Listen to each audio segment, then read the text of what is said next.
Hi, my name is Chelsea. I'm a third-year political science graduate student, and as many of you know, it's election season, which is an exciting time for me as a political scientist.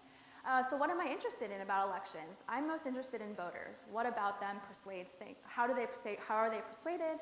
What is it that they use to decide which candidate is best? So my question is, what about you is most persuadable? And I'll look at some physiological traits that might condition some framing effects. Here we have an example of framing.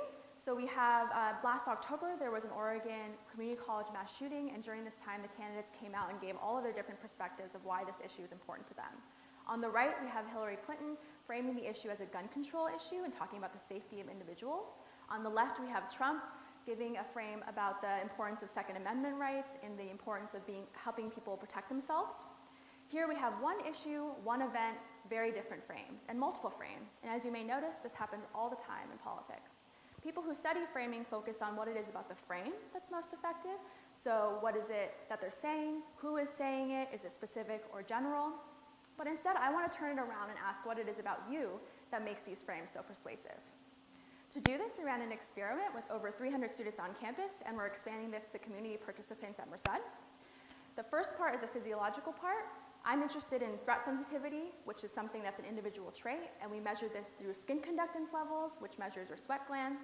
This is your fight or flight response. And so for each student, we have an individual measure of their threat sensitivity.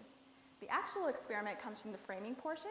So everybody gets a story about a hypothetical KKK rally that's coming to Merced, and half of them are shown that it's a free speech issue, that they should be allowed to protest, and the other half is shown that it's a safety concern. And unsurprisingly, those who are given the safety concern don't allow the KKK to come to Merced. However, the interesting part comes from the graph when we split people up by low or high threat sensitivity.